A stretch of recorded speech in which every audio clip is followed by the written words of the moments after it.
Baroda cricket એસોસિએશનની આગામી ચૂંટણી પહેલાં આજે એક મહત્વની બેઠક યોજાઈ હતી, જેમાં રોયલ ગ્રુપ અને સત્યમેવ જયતે ગ્રુપ એક જૂથ થયા હોવાનું જાહેર કરવામાં આવ્યું છે. આ બંને જૂથ હવે વર્તમાન પ્રમુખ પ્રણવ અમીન સામે મળીને ચૂંટણી લડશે. આ બેઠક દરમિયાન રાજવી સમરજીતસિંહ ગાયકવાડ અને ડોક્ટર દર્શન બેંકરનું જૂથ એક થયું હોવાનું જણાવ્યું હતું.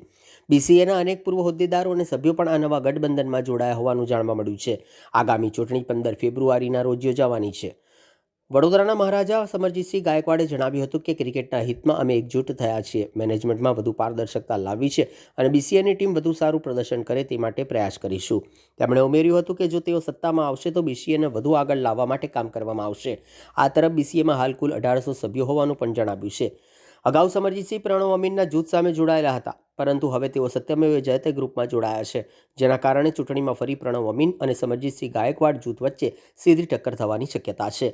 મળતી માહિતી મુજબ સમરજીત જૂથ તરફથી દર્શન બેંકર પ્રમુખપદના ઉમેદવાર રહેશે, જ્યારે પ્રણવ અમીન જૂથ તરફથી કિરણ મોરે ઉમેદવાર તરીકે મેદાને ઉતરશે. આ બેઠકમાં નયન મોગિયા, મુનાફ પટેલ, ઇરફાન અને યુસુફ પઠાણ, કોનોર વિલિયમ્સ તથા જેકોબ માર્ટિન જેવા જાણીતા ક્રિકેટરો હાજર રહ્યા હતા. સમરજીતસિંહે જણાવ્યું હતું કે જે ક્રિકેટ સાથે હશે તેની સાથે હું રહીશ. ડોક્ટર દર્શન બેંકરે ઉમેર્યું હતું કે લોકોની માંગ છે કે એરપોર્ટનું નામ સયાજીરાવ ગાયકવાડના નામે હોવું જોઈએ અને જો અમે સત્તામાં આવીશું તો સ્ટેડિયમનું નામ મહારાજા સયાજીરાવ સ્ટેડિયમ રાખવામાં આવશે. આ બીસીએ ચૂંટણી માટે આ કોલેબોરેશન સત્યમેવ ગ્રુપ અને અમારા ગ્રુપ સાથે આવવામાં એક જ પોઈન્ટ છે કે અમે ક્રિકેટ સુધારવાનું છે, મેનેજમેન્ટ વધારે ટ્રાન્સપેરન્ટ કરવાનું છે. એ ઘણા બધા ફર્સ્ટ ક્લાસ ક્રિકેટર્સો જેમને હજુ સુધી મેમ્બરશિપ બીસીએને નથી આપી, એ પણ અમારી ઈચ્છા છે કે અમને આપવામાં આવશે. અને ખાસ કરીને બરોડા ક્રિકેટ એસોસિએશનોના ટીમો વધારે ટુર્નામેન્ટો બનાવે, નેશનલ ચેમ્પિયનશિપ જીતી શકે એવી ઈચ્છા રાખીને અમે બધા સાથે આવ્યા છે. અને બધાનું એક જ ઇન્ટરેસ્ટ છે કે આપણા ક્રિકેટ, બરોડા ક્રિકેટને આગળ લઈ જવા માટે, અને એના માટે અમે બધા સાથે આવ્યા છે. જો આ એક એસોસિએશન 1800 મેમ્બરોનું એક એસોસિએશન છે. બધા જ મેમ્બર છે, જે મેમ્બર છે એ જ ઊભા રહી શકે છે.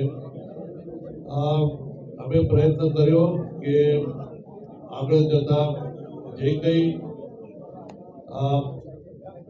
ઇસ્યુઝ હતા એને ફિક્સ કરવા માટે અમારું એક સજેશન હતું.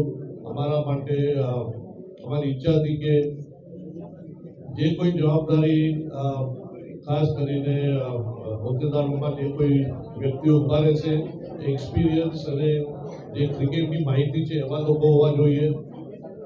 અને રેપ્રેઝન્ટેશનને લઈને પણ એમાં આ જે અમારા ટોક્સમાં એ અનફોર્ચ્યુનેટલી એ થઈ નહીં શક્યું. એટલા માટે હવે જેમને ક્રિકેટ અને બીસીએને ક્રિકેટને આગળ લઈ જવામાં ઇન્ટરેસ્ટ છે એવા બધા અમે સાથે આવ્યા છે અને હવે ઇલેક્શન મોડમાં છે. સાહેબે કીધું કે જો અમે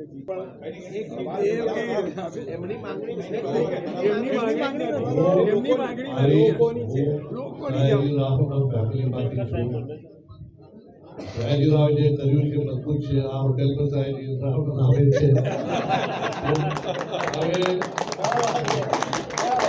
હવે બધા શહેરની માગણી છે કે એરપોર્ટ પર સયાજીરાવ મહારાજના નામે એક એમના નામેથી આપણે ઓળખીએ. હવે એ ગવર્મેન્ટનો વિષય છે, આ વિષય એસોસિએશનનો છે.